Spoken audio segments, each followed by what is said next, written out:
Good morning, everybody. Sorry for the delay. As I said before, we had some technical difficulties, but we can start now. We have the huge honor of having with us today Professor Dr. Jolien W. Ross Hesselink. She's the director of the Adult Congenital Heart Disease Program in the Department of Cardiology, Thorax Center in Erasmus University Medical Center in Rotterdam, in the Netherlands.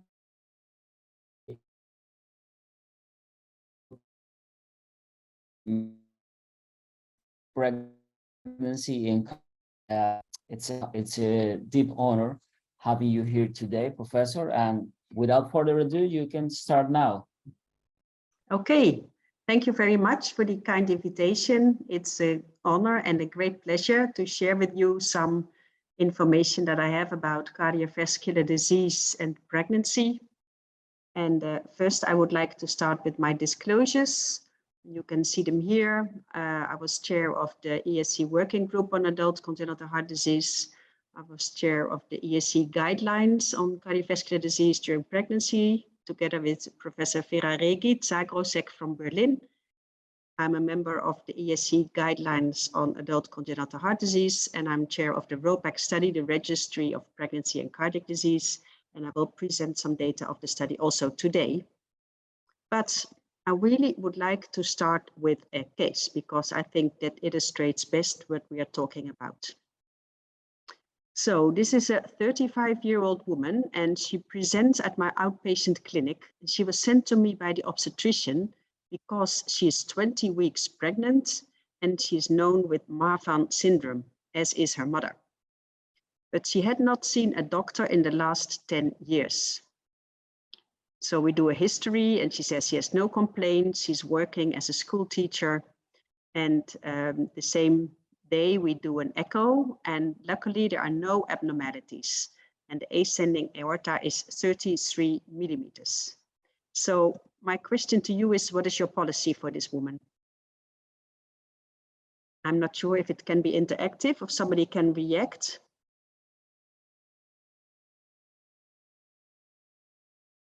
Si alguien quiere opinar de lo que está preguntando la doctora, puede escribir en el chat y yo le comunico.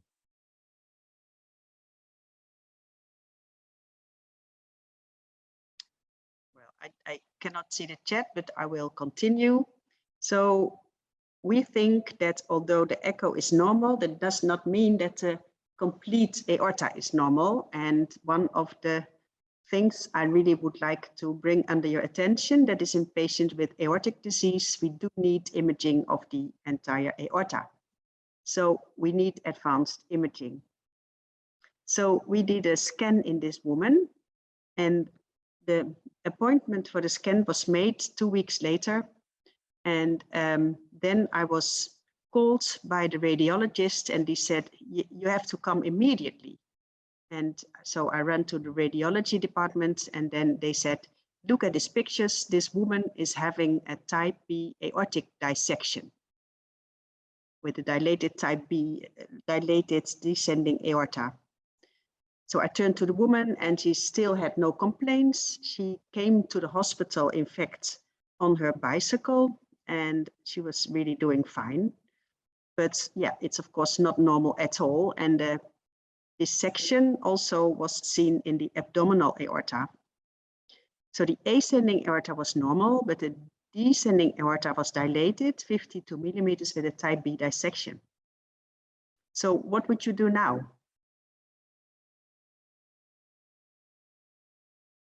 What would be your advice? Well, of course, we were very worried. So we looked into the guidelines, and these were older. This is a couple of years ago. So we really had to look into the older guidelines.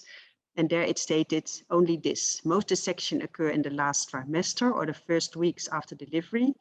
The larger the aorta, the higher the risk, but there is no safe diameter. An aortic root of more than 4 centimeters and an increase in diameter are risk factors for dissection, and patients with a type B dissection should be advised against pregnancy. Well, however, this did not apply to our patient because she was already pregnant, 20 weeks, and she had a type B dissection. We know that during pregnancy, there is a higher risk of dissection, and that's due to histological changes in the aorta related to hormonal changes. So the risk during pregnancy is higher for dissection. What we did is that we admitted the patient to the hospital with bed rest, aggressive blood pressure management with beta blockers, and we followed her during pregnancy with echo and MRI. Well, she remained without symptoms, no complaints. Her blood pressure was well managed, and she was doing fine. So, well, then the next question is, when and how would you deliver this patient? If anyone would like to say something, I would be really happy, but otherwise I'll just continue the presentation. So we thought this was a really very high-risk patient. So we planned a cesarean section at 34 weeks because she was completely stable. We did maternal monitoring at the cardiac care unit postpartum, but mother and child are fine and she's doing really well. So that was good for her and for us. So we followed this patient, and 2 years later, she had no complaints. However, the blood pressure was higher, so we elevated her medication, the metoprolol, to 2 times 100 milligrams. ECG was normal. We did a new CT, and now we saw that the aortic arch was increasing, and also the descending was increasing from 51 to 55 millimeters. And here you can see the picture of that. So what we did is that we did a planned preventive aortic surgery. We resected the aneurysm in the descending aorta, and we inserted a Facultad prosthesis. This was an uncomplicated operation. However, 2 years later, she presented in our emergency department with a collapse. So we performed another CT, and now we saw that there was a type A aortic dissection, and indeed, the ascending aorta is now also very much dilated. So we did immediate surgery, emergent surgery. And now I saw her in the outpatient clinic last month, and she wants another baby. What would be your advice? Okay, so now we turn to the guidelines, the ESC guidelines, and I think you all know the classes of recommendation. Class 1 means it is recommended. Class 3 means it's not recommended. And you also have the levels of evidence to support the guidelines. And I can already tell you that for the guidelines on pregnancy and cardiovascular disease, all evidence is level of evidence C. So it's based on expert opinion, small studies, retrospective studies, or registries. There are no large randomized controlled trials in this field, and we do need that. So if you are planning of doing that, please do, and I'm very happy to help or support this. So what are the most important changes during pregnancy? We do know that the cardiac output increases during pregnancy up to 50%. And we do know that pregnancy is complicated by maternal disease in 1 to 4% of cases. And here you can see some of the more prominent causes of maternal mortality: aortic dissection, myocardial infarction, peripartum cardiomyopathy, and sudden adult death. And there's also a high risk of heart failure, arrhythmias, and thrombosis and dissection during pregnancy as compared to outside pregnancy. And this is due to the increase in cardiac output, which is a further increase during labor. This is a study from United Kingdom, where they collect all the data about women that die during pregnancy or directly after delivery. And as you can see here, cardiac disease is the leading cause of maternal mortality. And all the other causes, they were lower in the last years. However, cardiac disease remains very high. So that really needs attention, and it's one of the goals of the WHO organization to bring down maternal mortality. So what are the advices in the guidelines? We advise pre-pregnancy to do at least an ECG and an echocardiogram and an exercise test. And this exercise test is very important because we do know that the peak heart rate and peak oxygen uptake are both predictive of how it will go with a woman during her pregnancy. If the exercise capacity is above 80% of expected, that is associated with a favorable pregnancy outcome. And so already, as I have explained, it is important in women with known aorta pathology to do a good imaging. And preferably you do counseling of the patient before she is pregnant. So tell her about the risks. If she's taking medication, maybe you have to change some of the medications. Maybe there are also inheritance problems and you have to talk about that. And you have to plan how you will take care of the pregnancy. Will it be in a local hospital? Must it be in a tertiary care center? How will you organize that? So these are the pre-pregnancy indications to do an intervention. So there are not many indications to do an intervention apart from the already known indications. But if you have a severe aortic dilatation, it is advised to do intervention first.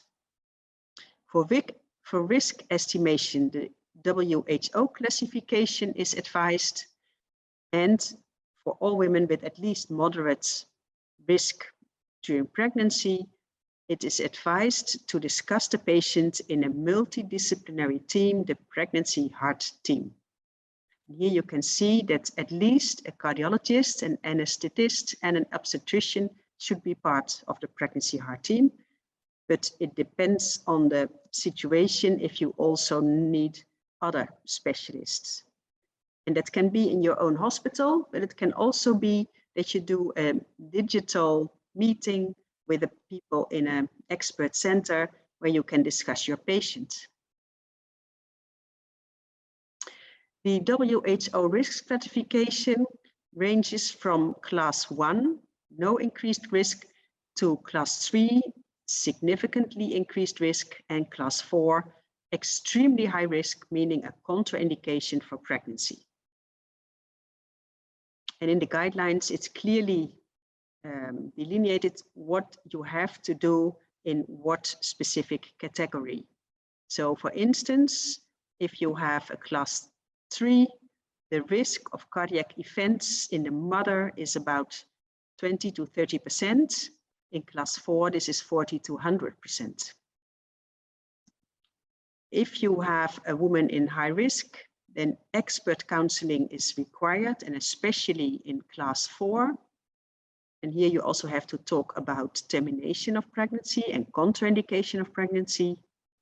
And the care should also be well defined where you will do the care, in an expert center or in a referral hospital or in a local hospital.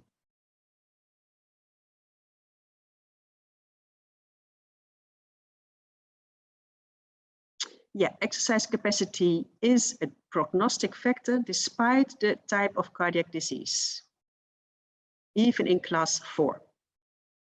Thank you for that question.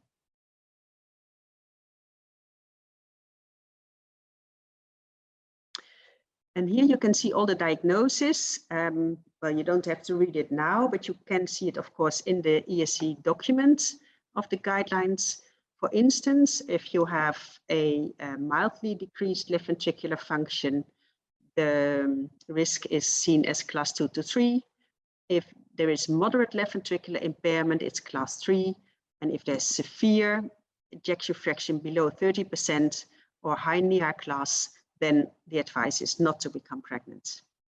And also, for instance, for mitral stenosis, if you have moderate stenosis, this is a class 3. And if you have severe stenosis, then you really have to treat this first, because severe mitral stenosis is really deemed to have lots of complications during pregnancy. Here I've listed the contraindications for pregnancy. So if you have a patient with a Fontan operation, this is typically an operation for congenital heart disease patients with a univentricular heart. And if there's any additional comorbidity, so or ventricular dysfunction, or an arrhythmia, or valve regurgitation, then there is a contraindication for pregnancy. If it's a perfect Fontan, then you can speak about pregnancy, but still this is a very high risk.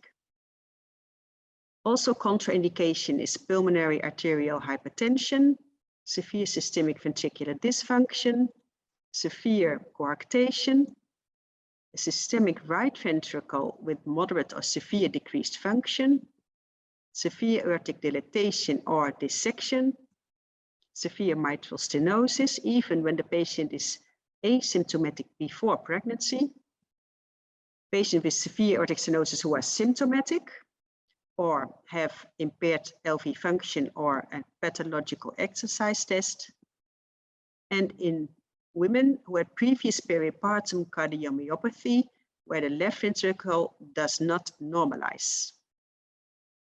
So what about care during pregnancy?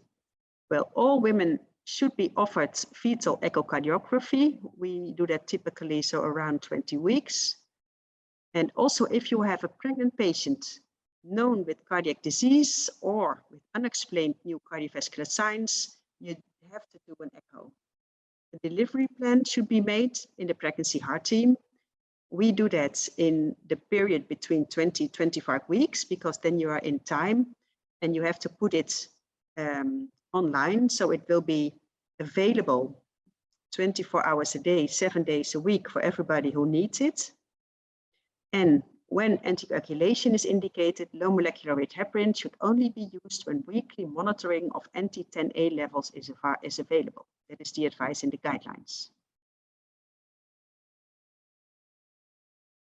What about the delivery? Well, in all women with cardiac disease, there is no need to be pregnant more than 40 weeks. So in fact, if the woman is reaching 40 weeks, you should induce labor. Vaginal delivery is the first choice for the majority of patients. Indications for cesarean section are preterm labor in patients using oral anticoagulation, aggressive aortic pathology, so for instance, this woman with a dissection, acute intractable heart failure, and severe forms of pulmonary hypertension, including Eisenmenger's syndrome. Endocarditis prophylaxis is not recommended following the last guidelines. Then I would like to share some of the results of our ROPAC study, the Registry of Pregnancy and Cardiac Disease. This study I chair with Professor Roger Hall from the UK, and we started this in 2007. And we had a lot of participating centers from 53 countries. So that is fantastic. And we managed to include prospectively 5,700 pregnancies in the ROPAC registry. And because it is so difficult to perform a randomized control trial, I think this is the best option that you can get to get good data on pregnancy in these patients. So the diagnosis, more than half had congenital heart disease, a quarter had valvular heart disease, but we also included patients with a cardiomyopathy, ischemic heart disease, aortic pathology, and pulmonary arterial hypertension. And then if you look to the results, we saw that maternal mortality was 100 times higher than expected. It occurred in 0.6%, heart failure in 11%, and arrhythmias in 4%. And my question to you is, if you look into the different diagnosis groups, from congenital heart disease to pulmonary arterial hypertension, which group do you think has the highest mortality? José Agames said pulmonary arterial hypertension, and this is the correct answer. Indeed, this is where the mortality occurred. In 9% of the women, there was maternal mortality. So this is really dramatic. And also for heart failure, this was most often seen in the group with pulmonary arterial hypertension. Arrhythmias were more often seen in valvular heart disease, especially in patients with mitral stenosis. We also looked for predictors for maternal mortality or heart failure, and we found that a higher New York Heart Association class, lower systemic ejection fraction, the use of anticoagulation, the WHO category 4, and clinical signs of heart failure already before pregnancy were independent predictors for outcome. What about the obstetric and fetal outcomes? Also here, pulmonary arterial hypertension at the highest risk for fetal and neonatal complications. If you look a little bit more in detail into the cardiac events, and we now divide it into the WHO categories, the first thing that you can see is that although it is contraindicated, in the ROPAC registry, we had 372 women who became pregnant and were in class 4. However, half of them indeed developed an event. Mainly heart failure was seen, also arrhythmias was seen. Luckily, maternal mortality is rare, but still it does happen, especially in the group in WHO class 4. So although you can say this is contraindicated, it does not mean that the woman is not becoming pregnant, because she still can decide to become pregnant. And then I think it is important not to say that you don't want to help her because it's contraindicated. You still have to be there for her and try and guide her through her high-risk pregnancy as good as possible. At least that's what I do. So I would like to say a few words about our sub-analysis on women with congenital heart disease. And we compared the uncorrected patients with the normal corrected ones. And in the patients with corrected congenital heart disease, the outcomes are rather good. So here the risks are not too high. And if you want to see more, we already published a lot of papers on our ROPAC data. So for instance, on the group of patients with tetralogy of Fallot, or on aortic stenosis, or on coarctation. So you can see all the results in the different papers. Now I would like to share with you the data on the uncorrected patients. And what you can see is that the women with uncorrected congenital heart disease were a little bit younger, not statistically different, but more often they were from an emerging country. They had often primary shunt lesions, Eisenmenger syndrome, more often valvular abnormalities, and here you can see the diagnosis. So primary shunt lesions were the main diagnosis. Some tetralogy of Fallot pulmonary atresia, Eisenmenger syndrome in 3%, valvular abnormalities, aortic abnormalities, transposition, and univentricular hearts.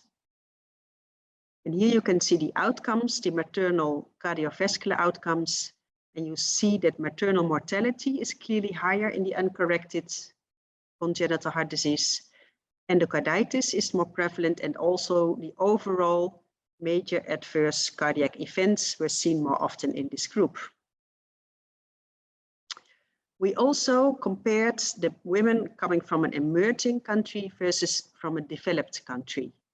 And you can see in blue the emerging countries and in red the developed countries. And what you can see is that hospital admission was more often seen in emerging countries. Heart failure occurred more often, and overall the outcomes were more often seen in emerging countries. What about obstetric and fetal outcome? Again, there were some differences, especially the use of cesarean section was higher in emerging countries.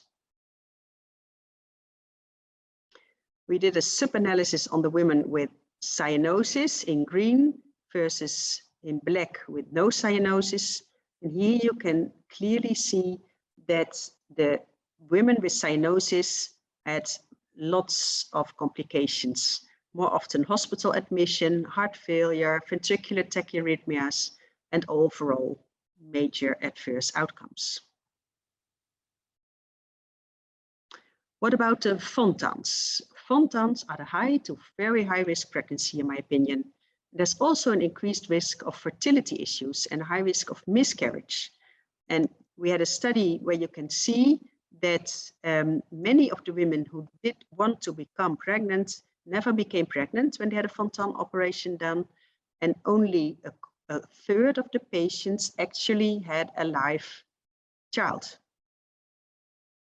So there also is, when you become pregnant and have a live child, an increased risk of premature birth, small for gestational age, and neonatal death.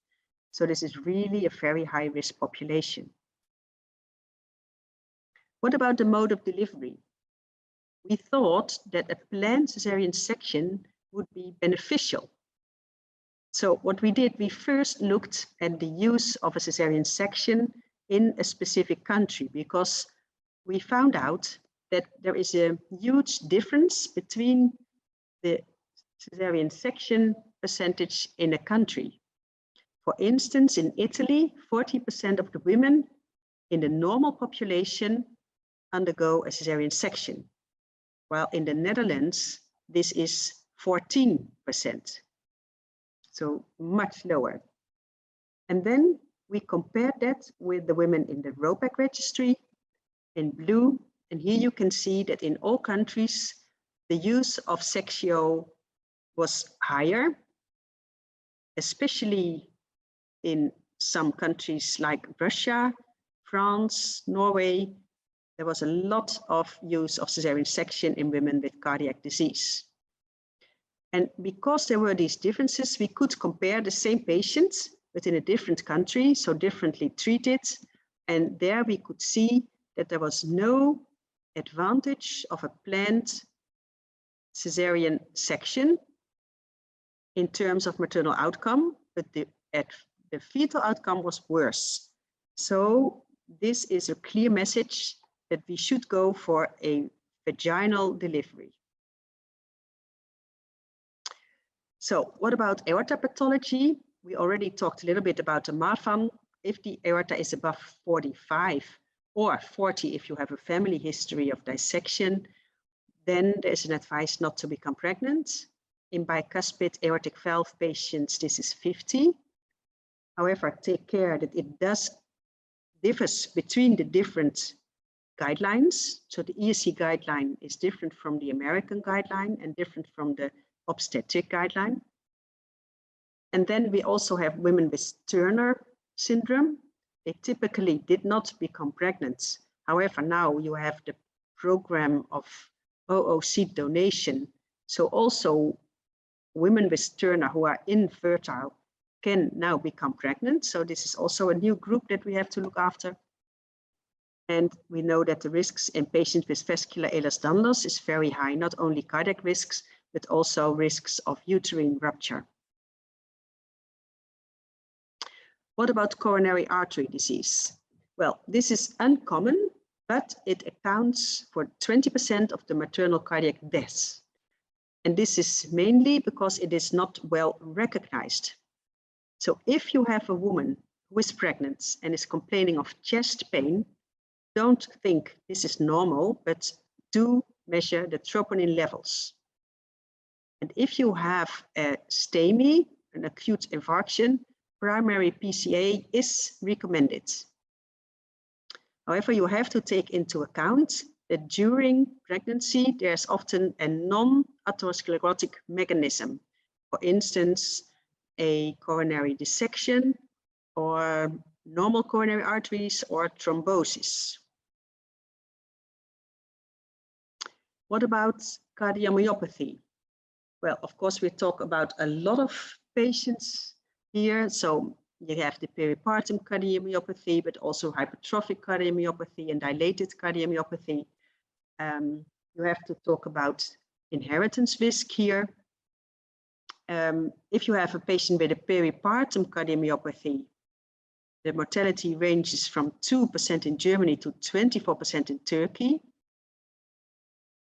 We have to stress again that you should not take, for instance, the ACE inhibitors.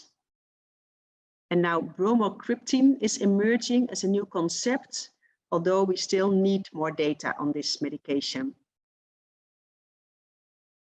When does heart failure occur in the ROPEC study? Well, this was an earlier part of the ROPEC study. What we found is that there was a peak at the end of the second trimester, so around 28 weeks, and also a peak directly after delivery. And well, it doesn't surprise me, because if you look into the hemodynamics that I showed earlier, you can see that the peak of the cardiac output is reached at the end of the second trimester, while the heart rate still increases until delivery. In the guidelines, there are nice schemes to see how to treat heart failure during pregnancy. Well, I'm not going in detail into these figures, but the main message is that you have to treat the pregnant women the same as the non-pregnant women, but you have to try and not use the ACE inhibitors and ARBs, etc. We just finished a paper on diuretic use during pregnancy and also on beta blockers use during pregnancy. This is unpublished data. We are going to publish it hopefully soon. And we found that diuretics are completely safe. And in the beta blocker study, what we found is that some regimes were safe, but atenolol was associated with higher risks of also neonatal abnormalities. I hope we can share these data very soon. Then hypertension, that's a different ballgame. It affects 5 to 10% of all pregnancies. Maternal risks include placental abruption, stroke, multiple organ failure, and intravascular coagulation. And also the fetus is at high risk in these women. So here the advice is to perform the delivery at 37 weeks and don't wait any longer.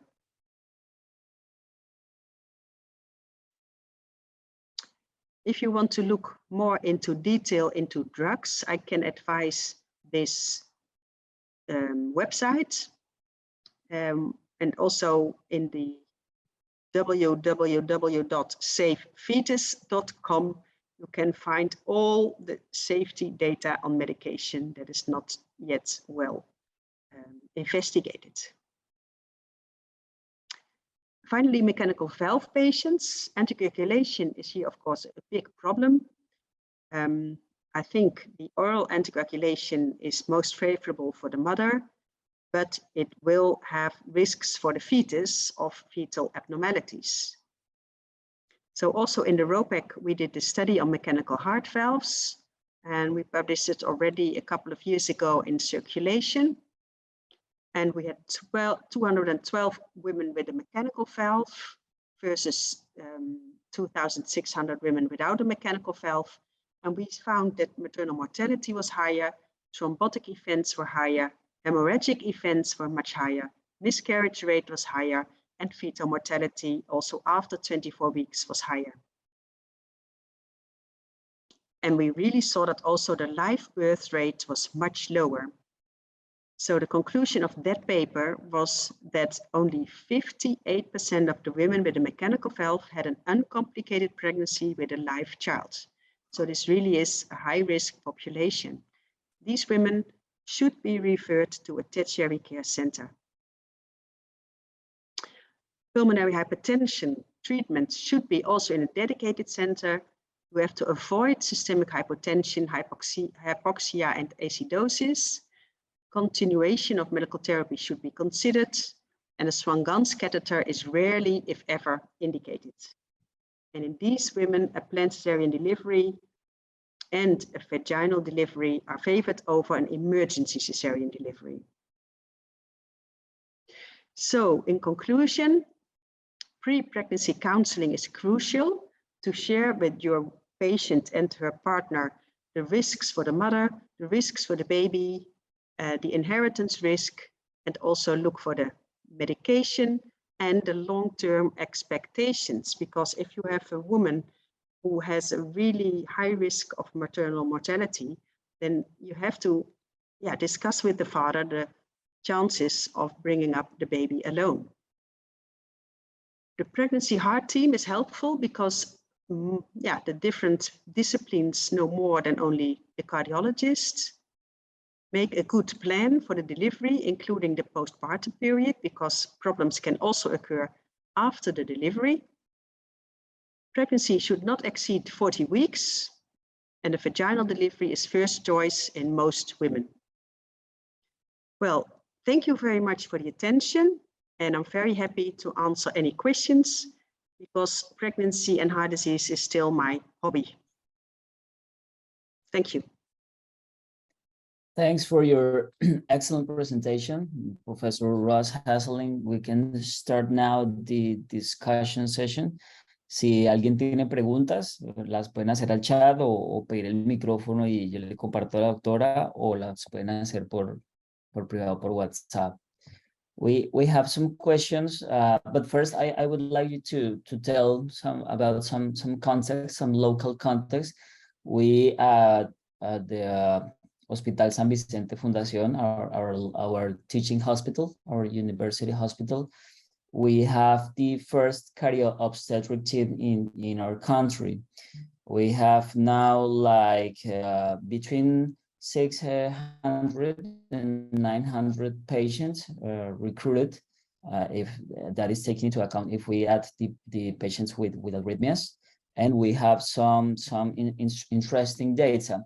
For example, in one of your slides, you just showed us your numbers in outcomes. We have some very high outcomes. For example, in our data that we presented last year in cardio obstetrics around the world, we had almost 30% of neonatal outcomes, almost 15% of obstetric outcomes, and 13% of cardiovascular events in pregnancy patients.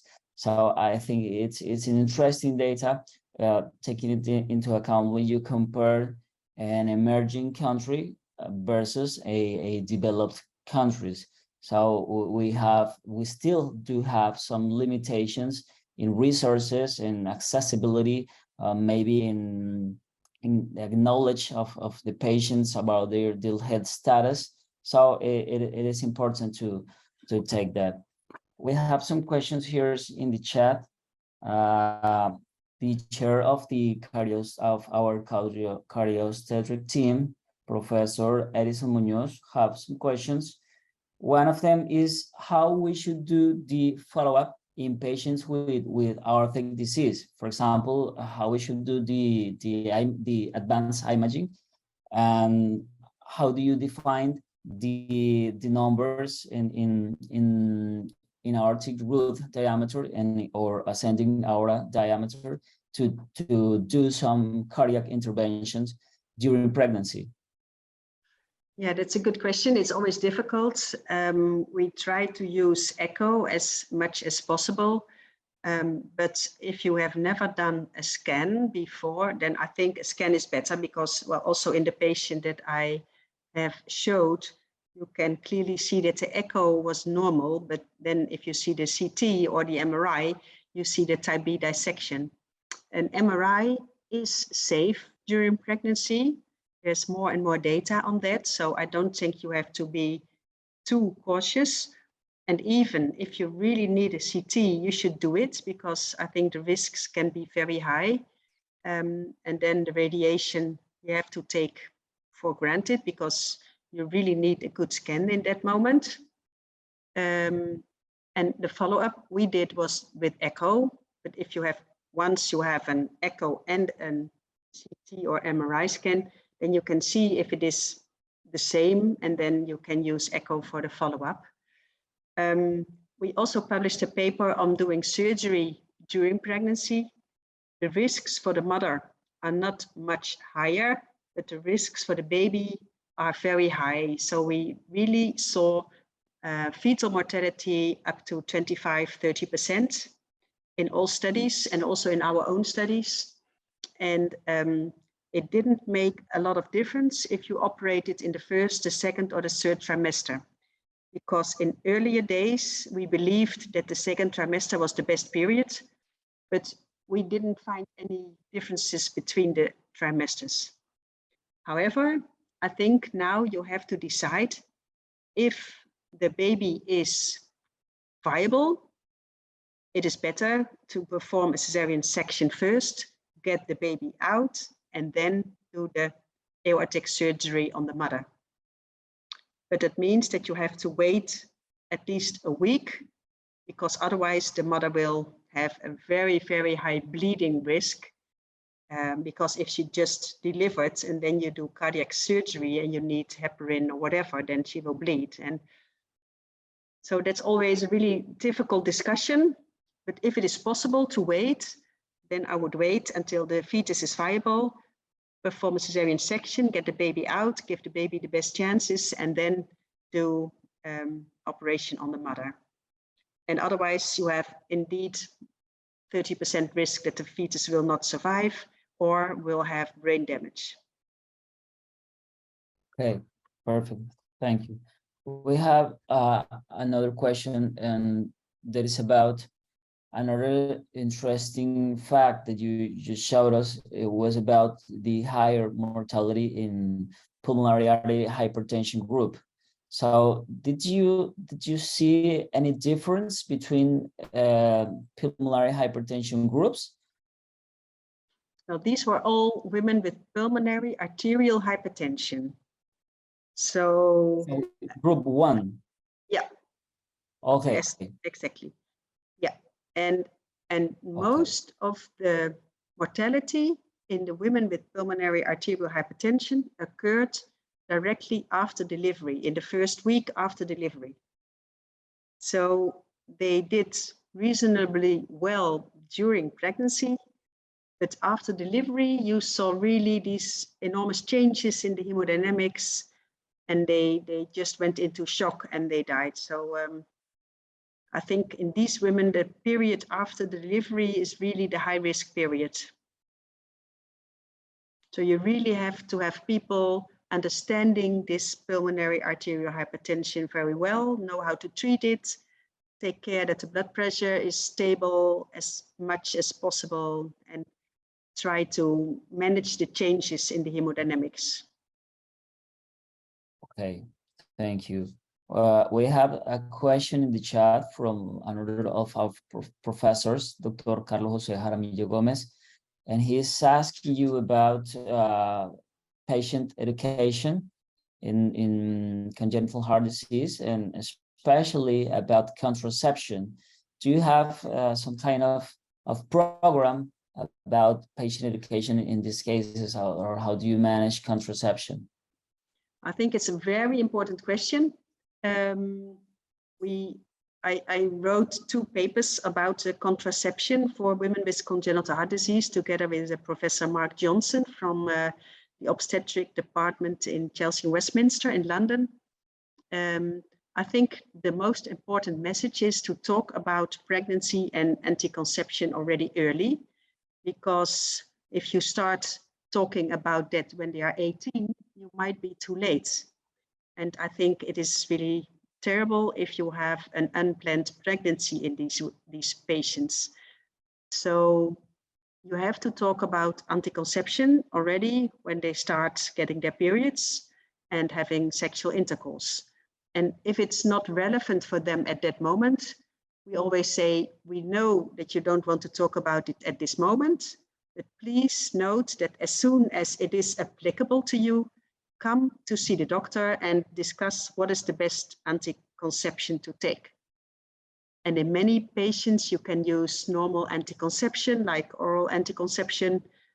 But for instance, in Fontan patients where you have a high risk, it's better not to use estrogens. So you better only take prostagens.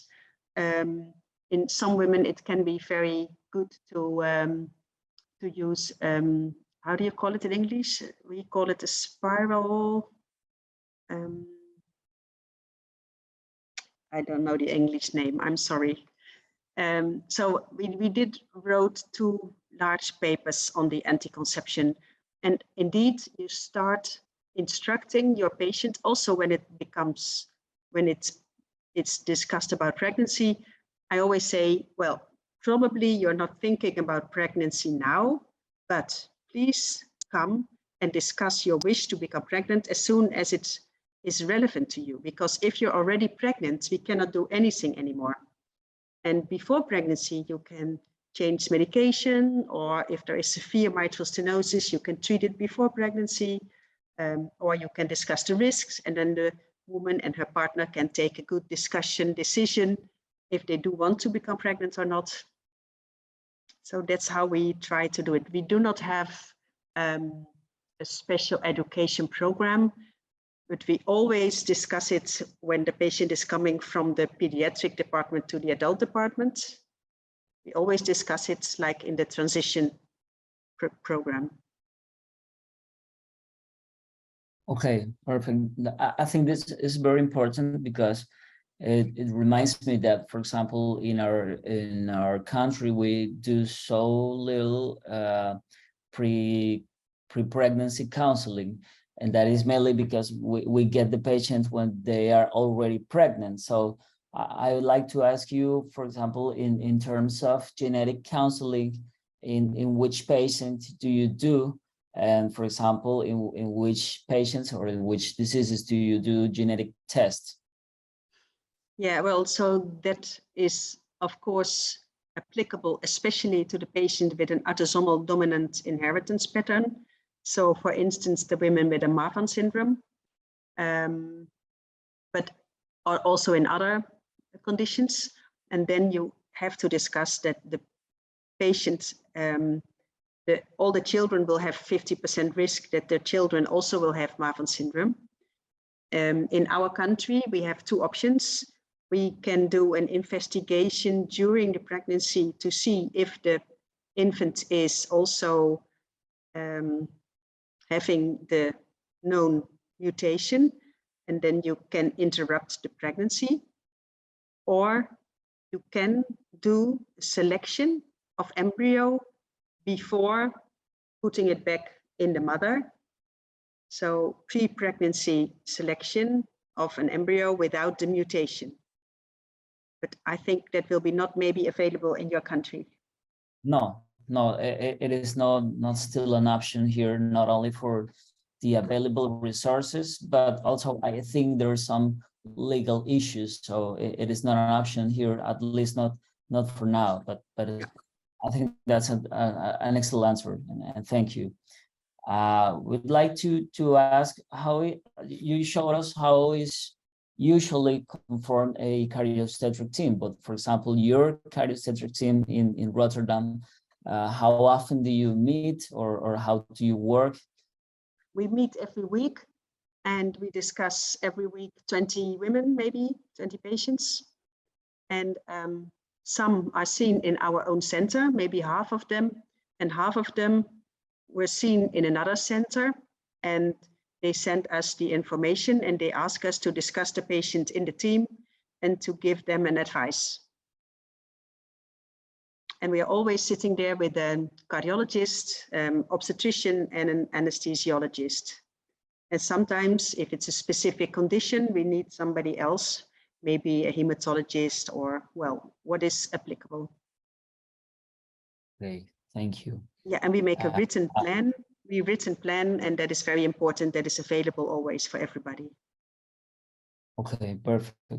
And also about medication after delivery. How can this patient have oxytocin or not? And do you advise a cesarean section or not? And how long does he have to stay in the hospital? If it's a mechanical valve, what anticoagulation would you use during the delivery? Well, all these things we write down on paper and make a plan. Actually, you have just reminded me, Professor, that we have some question that we had the opportunity to discuss some months ago with Dr. Candice Silverside from Canada about the use of bromocriptine in peripartum cardiomyopathy. It is related to the same issues that I just talked to before. We don't use it in our country, not only related to this maybe lack of efficacy in the trials, but also about their cost, their money issues. But we would like to ask you, if do you use it there, and how do you use it? Of course, with anticoagulation, but do you actually use it, bromocriptine? Bromocriptine, I think we use it maybe once a year. Okay, Only so if we have a really very sick patient with a peripartum cardiomyopathy who is not responding, and then we try it because we think, well, we have it, we can try it, but it's sort of, if it doesn't hurt, it won't damage. So maybe it is helpful, but we are not really believers. We don't give it very easily to everybody. Okay, great, thank you. One of our professors, Dr. Domingo Caravaggio, asked you when should be the ideal moment to get the treadmill test or the exercise test. And do you use it and always a cardiopulmonary exercise test, or can also be a normal exercise test. It depends a bit on the condition. For instance, if you have a patient with a moderate aortic stenosis and you do not know if they will tolerate pregnancy, we do an exercise test. And if the patient is doing fine, have no ECG abnormalities, good blood pressure, and 80% of expected, then we say the risks of pregnancy are low and you can become pregnant. And sometimes, for instance, in women who have diminished ventricular function, they use medication, and then it's a difficult advice because they cannot use their ACE inhibitor. So we stop the ACE inhibitor and we wait for 2 months, and then we do an exercise test and an echo. And then if the left ventricular function is not too bad and the exercise test is good, more than 80%, we say, okay, pregnancy is a good idea. And otherwise we say, it's up to you, but we think the risks are very high. Okay. But for example, if she's not taking any drugs, I think the question is related to, should we wait until 3rd trimester, take into account the hypervolemia of pregnancy, or should we do it before or at the time we know the patient? We do the exercise test before the pregnancy. Okay, but during the pregnancy, do you do any other? Okay. Okay, no. Thanks. No, we do say we stimulate doing some normal exercise during pregnancy. I think it's good to keep on walking and doing some activities, but we do not do an exercise test during pregnancy, no.